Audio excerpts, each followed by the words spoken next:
Coming up on NFL Week 6. Now, I'm a little behind this week. I was out of town last week, so Erik was nice enough to be a little flexible. And we're going to go through a little quicker than we normally do on this segment, but that's fine because we're still going to have the winning ticket later on this week for DRF where we'll give out best bets. And then on Sunday morning, we'll even be able to dive in a little bit more at 11 o'clock a.m. Eastern time for NFL Betting Blitz. But Erik, we got to get right on into it and talk about tonight's Thursday night football game, the Broncos at the Chiefs. This number is up over 10 now. We have the Broncos coming off that disappointing loss against the Jets.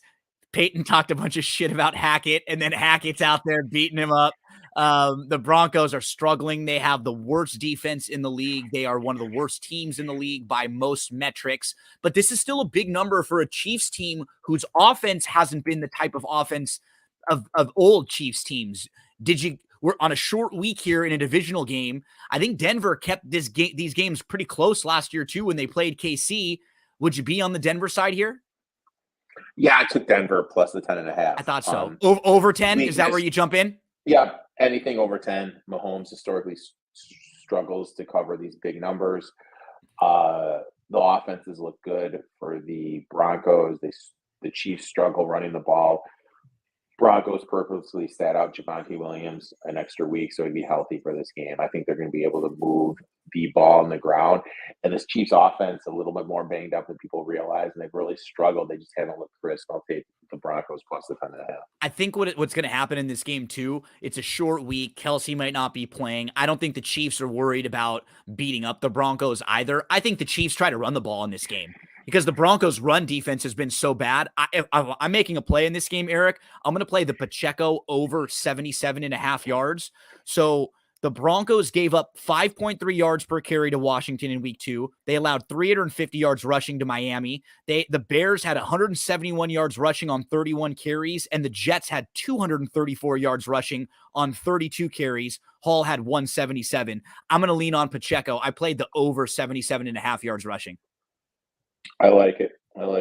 Feel like it's like the game script against a bad defense. So that's one of the plays for me in this one. Let's move on to game 2. Remember, we're looking at DRF Sportsbook. That's the place you can go to make your wagers if you're in the state of Iowa. Use our promo code FAST350 and it'll give you all the way up to a $350 sign-up bonus there when you do so. So Erik, game 2 on our slate to discuss. This heads on into Sunday. We've got Ravens at Titans here, and this is another one of the international games. Am I correct? Yep, international games. This line's kind of bouncing all over the place. I was convinced I want anything when it was over 3. The weakness of the Titans defense is defending the pass. Jackson and this Ravens offense has struggled this year. Everyone thought this offense was going to be more explosive. They're only averaging 9 yards more passing. That's it. They had they had 10 drops in that game. I think there were 7 that were graded as drops, and then 2 or 3 were like the receiver trips. It's the chemistry's not quite there.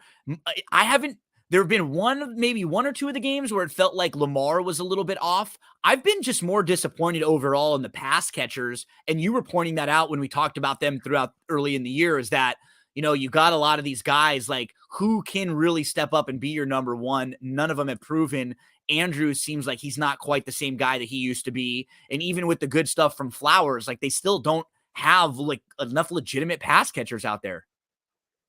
Yeah, they really are missing that true number one. Obviously, the injury to Dobbins, they don't have that that running back that's kind of like the stud running back. Vrabel as a dog, 61% in non-home games, so neutral or road, that's 60%. When getting over 3 points, 69.7%. Titans are starting to get healthy. Ravens are still banged up. Ravens really have no identity. We know what this Titans team is. Tannehill has consistently looked better. They started to work in the play action game a lot against the Colts with some success. I think they're going to be able to work it here with the Ravens. Ravens are still banged up. I'm a little worried, though. I just found out right before we're recording this that the Titans aren't even over there yet. I'm worried they could start a little slow. Like the Bills we saw last week, right? Yeah. I think it's better with these international games. You get out there as soon as you can. I agree. Ravens have been out there since Monday. Titans aren't leaving until Friday, but I'll still take the Titans here. Anything over 3. I think it's the Titans or nothing if you're playing this game, and if you get over the field goal. That's sort of how I'm looking at this one. Let's continue along, Eric. We head next to Panthers at the Dolphins. This game is around the 2-touchdown game, so we're seeing 13.5 right now. The Panthers 0-5, the Dolphins 4-1. I mean, I want really badly to be on the Panthers side, and I might if we can get it to 14 or above. That's probably going to be my buy-in point, just because it's such a big number for a Miami Dolphins team that has a pretty bad defense. And honestly, Tua started to struggle a little bit more than people think. If you're just looking at some of his metrics, the last couple of weeks have not been very good for him.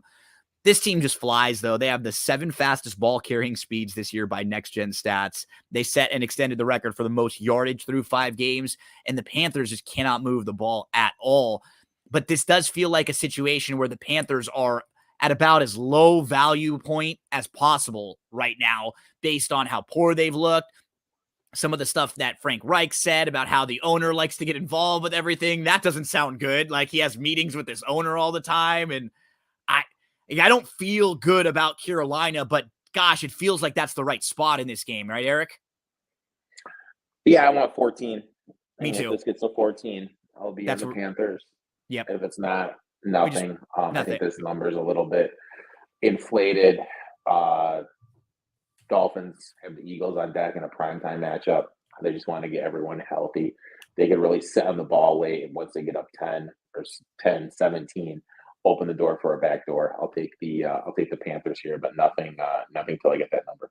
The Dolphins are the number 25 defensive DVOA, and when you look at like a lot of the defensive metrics, they're terrible. They have a 48.8% success rate allowed on defense. So think about that. Almost every other play is a successful play. Whatever play you're running or passing. Like, they're almost allowing a successful play rate on half. They're second to last in the league. So we get big eyes when we see Miami because of how good their offense is, and they're fast, and McDaniel's done a really good job. Like, he's a smart coach. But, man, this defense is not good. And with big numbers like this, I mean, this is ripe for Carolina being down 20 and backdooring. You know, yeah, for sure, 100%. If you're playing this game and we can get to 14, like, that's what we're waiting for. Wait for 14, and then that backdoor is just wide open there. Can Carolina get their first win? They are 0-5 so far this year.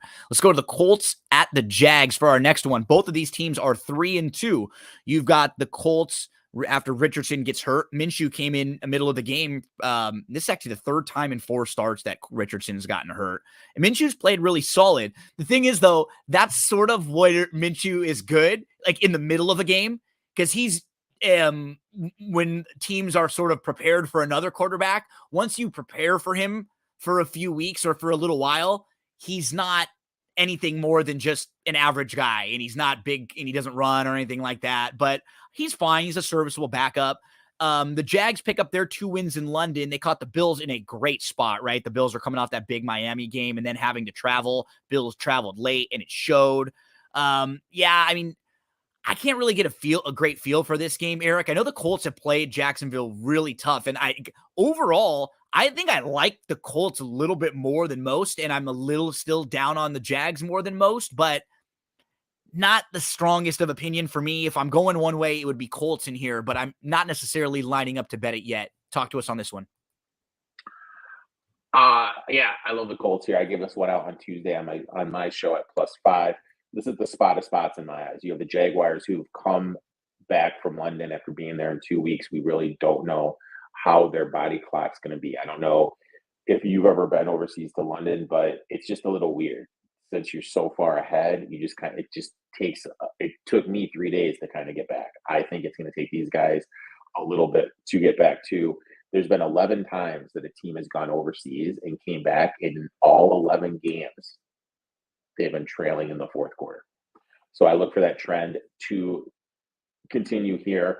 And then you just look at the spot. You have a young team coming off a big win over the Bills. I obviously love to fade them in the spot. Peterson, 46%. ATS is a favorite. As a home favorite, 42%. Lawrence is a favorite, only 30%. The Colts' strength is their front four. With how much the Jaguars have struggled in the offensive line, I think the Colts are going to be able to limit the Jays' attack, get to Lawrence. And also, if you do a deep dive into that game over at London, they really weren't able to move the ball until Milano got hurt for the Bills. Jonathan Taylor's second game back, I think he'll be a bigger factor in the offense. Anything over 3, I like. I locked it in at 5, Colts +5. Both leaning Colts. Eric's already locked that one in. We head next to divisional game between 2 1-4 teams here, Eric. You've got the Vikings and the Bears. It's funny in this because when you look at the Vikings and you look at their metrics and like DVOA and EPA metrics, really on both offense and on defense, they're like right in the middle in everything.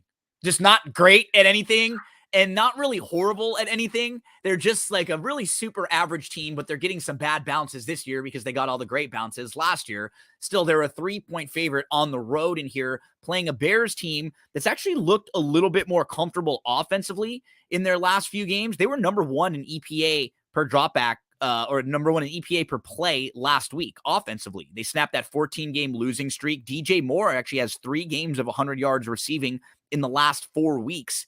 And this offense is number 5 in rushing EPA, number 10 in rushing DVOA, and number 10 in rushing success rate.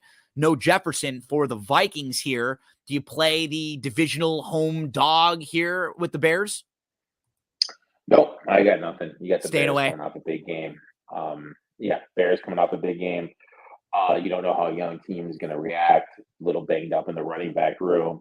How the Vikings are going to react losing Jefferson. Vikings, believe it or not, they're blocking great. Their offensive line is doing great, especially in run blocking. Like overachieving. Absolutely. Yeah, you can run on this Bears team. There's some stuff going on with Fields off the field too. So it sounds weird saying with Fields off the field, though, right? I see why you were going off the court. Yeah. That sounds a little weird, It does, but there's some stuff going on. So I'll just pass here.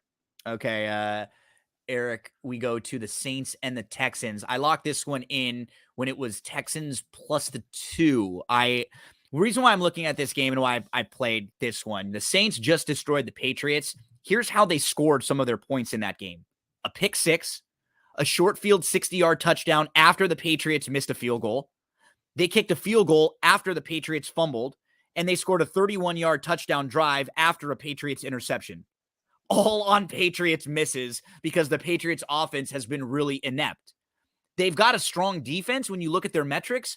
Here's who the Saints have played, though, so far. Tannehill and the Titans, and in week 1, remember how bad Tannehill was? He had the 3 interceptions and the 2 misses, and that was the difference between winning and losing, just missing wide open receivers. They played Bryce Young and the Panthers, and that's been one of the worst offenses in the league, especially attacking down the field. They played Jordan Love and the Packers without some of their key pieces. They played Baker Mayfield in Tampa. And while I'm a Baker fan and Baker's been very good this year, he's still not a prolific quarterback. And that's not some high-powered offense. And then they played Mac Jones. I don't know how good the Saints team is. I'm sure their defense is good, but I think it's a little better. Right now, it looks a little better than it really is. The Texans, what I liked, even though they lost last week, they went on a drive, took the lead in that game, and Stroud showed us again. Like, he's the guy. He still has no interceptions. He can lead this team on drives, game-winning drives when it's close. Their defense just couldn't hold out, and Ritter played really well for Atlanta last week. I like the Texans in this spot. Yeah, to me, this is just a pass. I mean, you have a rookie head coach, rookie quarterback, 2 big wins going up against the Saints team, and Dennis Allen, we can say what he wants about him being a head coach, really good defensive coach. Derek Carr banged up. I don't know. To me, this is just a stay away. I just have too many questions on both sides of the ball. Stay away for Erik. Saints, Texans. I've locked in the Texans. We go next to Seahawks at the Bengals here. So you got the Seahawks kind of quietly 3-1 right now. They're coming off of their bye. And, a lot of the metrics have the Seahawks graded pretty well. They're number 8 in DVOA, number 8 in offense, number 14 in defense. They're healthier. They were really banged up going into the bye.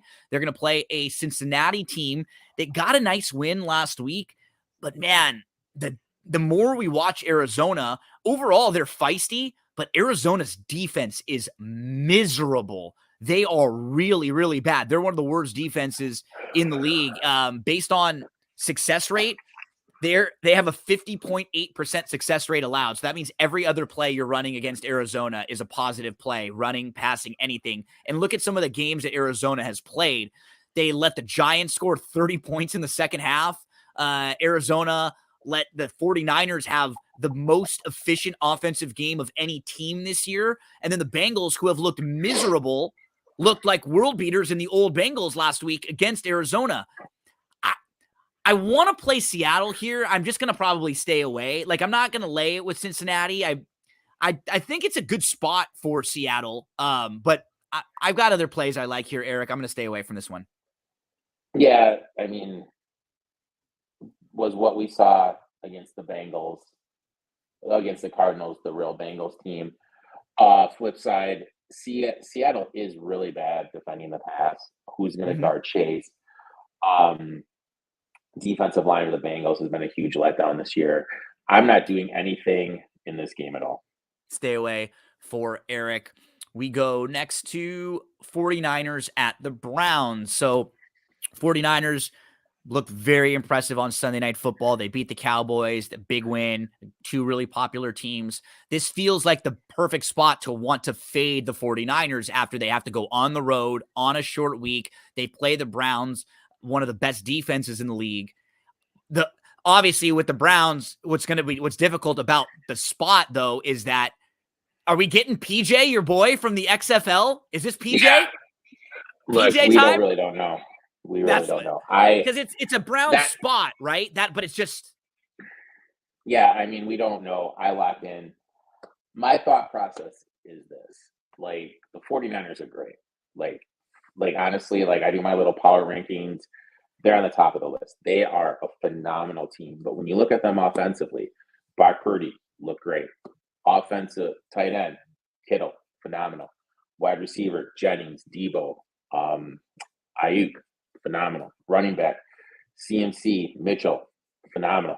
What's kind of like, if you had to kind of grade their weakness, if they do have a weakness, it would be the offensive line. Obviously, the defensive line is the strength of the Browns. The Browns. You look at whenever Jim Schwartz has gone up against Kyle Shanahan, he's 8-3 straight up.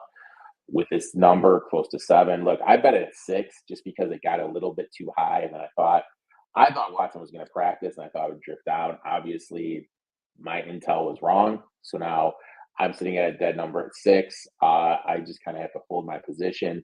Obviously, if it looks that Watson isn't going to play, I'll probably buy out of it at some point. But I just kind of feel like it's a bad spot. Teams historically that play a West Coast game on Sunday Night Football that have to travel are, I believe it's like 44% ATS in the spot. Stefanski does do good in the spot as a home dog. Good matchup for Cooper. I think if Watson's back there and with how good their line is, he should be able to give them time. They can move the ball. And we can say what we want to about, like, I think we all can agree that the 49ers are like heads and tails, or whatever the saying you want, above the Cowboys. But that was kind of like a big game. You can kind of fade them now traveling out to the east, and there's supposed to be some weather concerns there. And if there's weather concerns, that's going to eliminate the dynamic playmakers that the 49ers do have. Even in a very simple, that's a great point. Even in a very simple sense, look at this total. It's 37.5, and we got an 8-point spread. Right? They're telling us this is going to be a really low scoring game, and it's a huge spread. It's over a touchdown. Like, that's like gambling 101. One of the things that you would teach someone right away in a low total. If it's a big spread, you're going to take the dog there, and especially a dog at home. It's just, when you play a team like San Francisco and you may have a quarterback like a PJ Walker or a DTR, I mean, there's possibilities that they just don't score at all. Like that's what's hard. Yeah. When you're playing it in the back of your head. But I wouldn't want to lay the number with San Francisco at all, even though, like Eric's saying, whatever you're looking at, they're going to be in the top 3 teams in the league, 3 to 5 on anyone's list.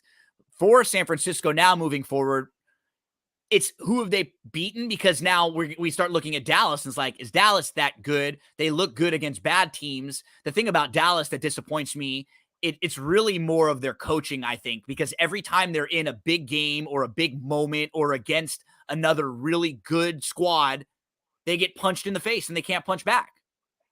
They beat up on bullies. It's a really bad spot for San Francisco, but they've gotten away with it and they've covered in bad spots for a while still. Let's move to the next one, Eric. Washington at Atlanta. I locked this one in actually at Atlanta minus the 2.5. I was very pleased last week. That was like a do or die type game for Ritter, and he was second in passing success rate on the week, fifth in EPA per pass. Early down passes, they were awesome. Jonnu Smith actually had a drop on third that forced him to punt. They had another opportunity where he fumbled later in the game, and they got 0 points on that drive. Pitts, London, and Smith were all used in the passing game. This guy is 31-0 at home. That's the key, Eric. 31-0 at home in college and in the NFL.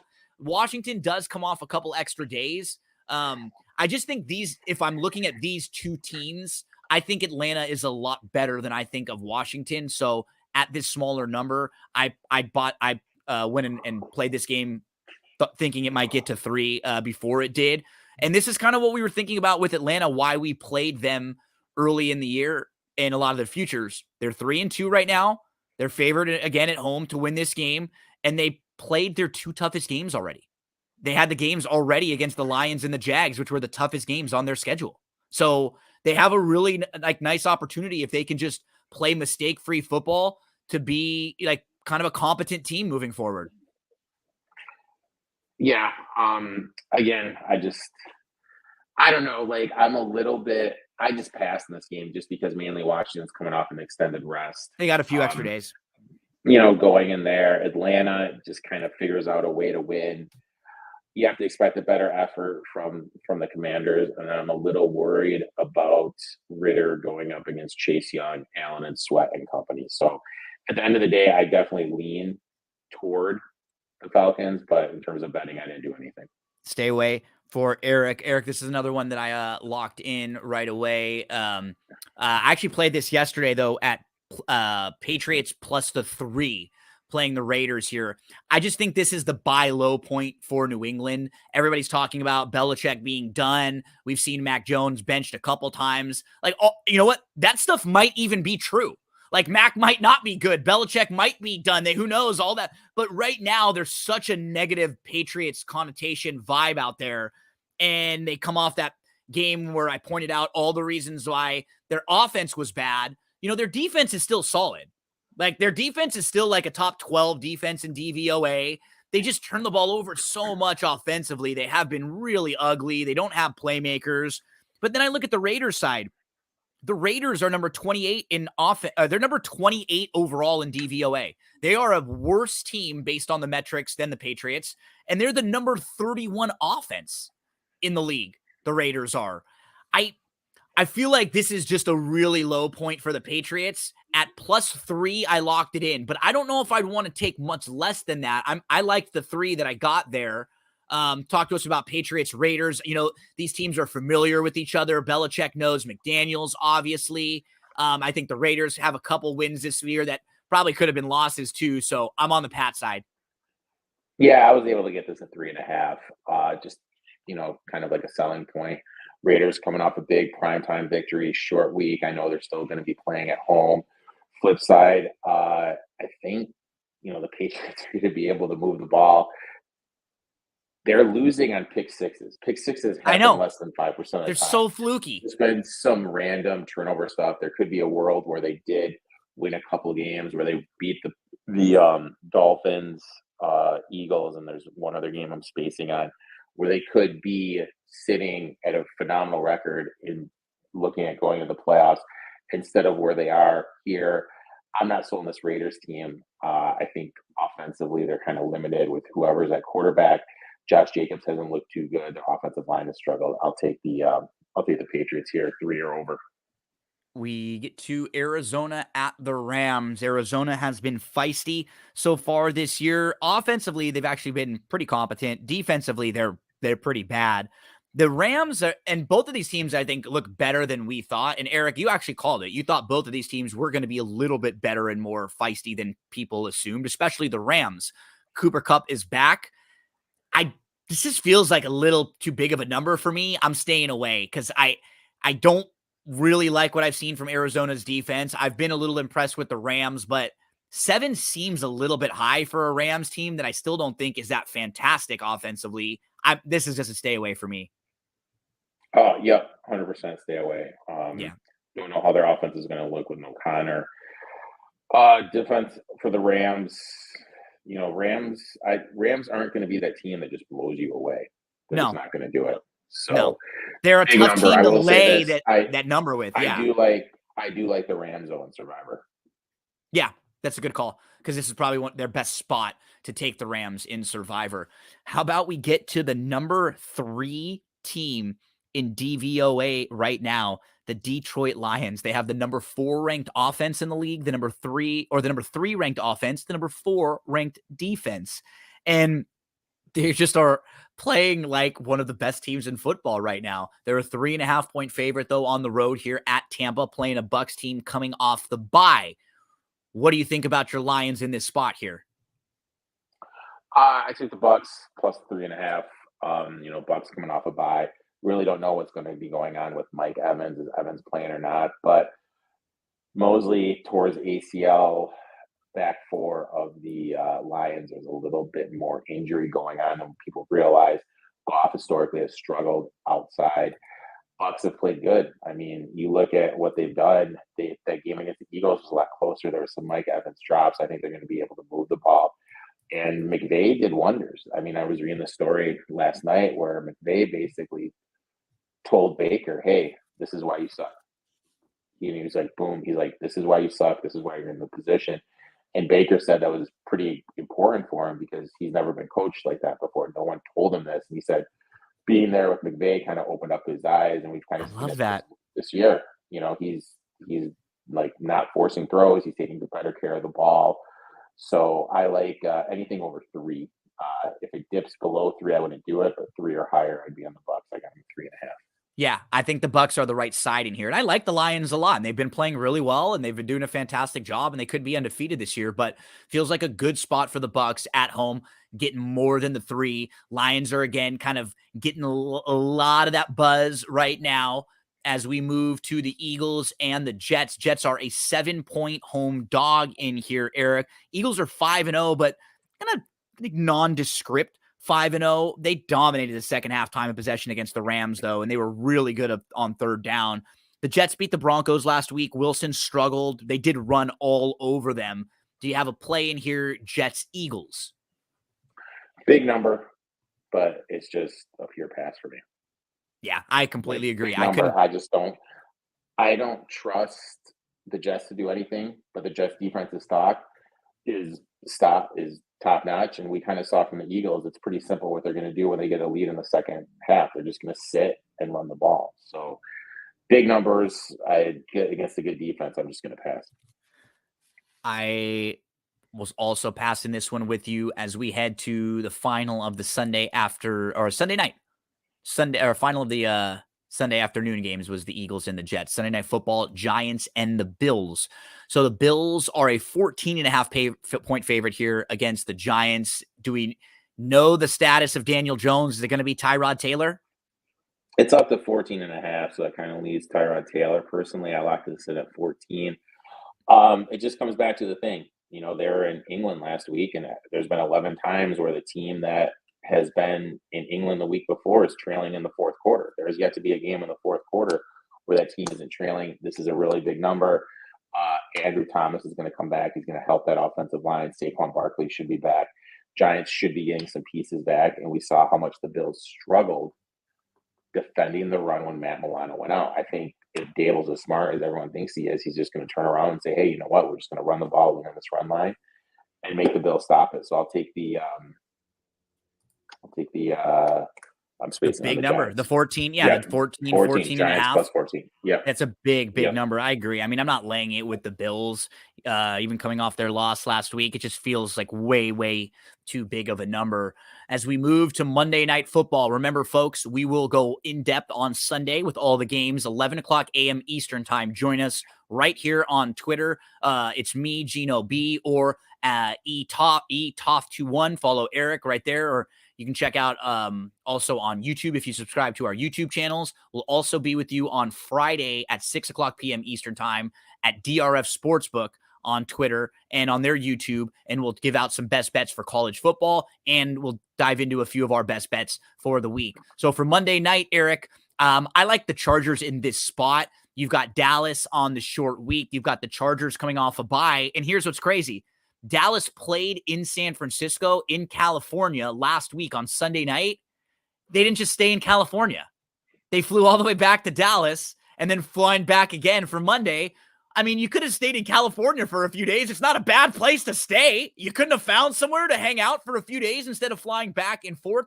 I just think that's weird. So while they're going back and forth after they just got beat up by the 49ers, the Chargers have been on a bye. And they're just sitting and waiting. Yeah. And they're going to be like a 2 to 3 point dog in here at home. I honestly think the Chargers might be even a better team. I think they're going to be healthier now. They're probably going to get Bosa and some of those defensive pieces back. I feel like it's a really good spot for the Chargers. I just kind of feel that the Cowboys are missing Kellen Moore, and Kellen Moore's there. He's pushing the ball down middle field. Got the revenge game too, right? Yep. Dak Prescott's looked a little pedestrian this year. I think they have a coaching advantage with the coaches in the Chargers room. I definitely like the Chargers. I'm just sitting at it though. I mean, I'll probably be on them at 2.5. I'm hoping that somehow it gets to a 3 though. Erik, buddy, thank you so much for going a little rapid fire this week on this show. We were able to get in all of the game previews for everyone. Remember, we'll be with you on Friday, 6 p.m. Eastern time on DRF Sportsbook, the winning ticket. And then Sunday, we'll go over all the games Sunday morning, 11 o'clock a.m. Eastern time. Make sure to give Erik a follow on Twitter at ETOF21. And you can check out all of his stuff at ETOF21 Sports. Thanks so much, buddy. Hope you have a great rest of your day. You too, man. Best of luck. Thanks for hanging out with us, folks, and plenty more to come if you're listening on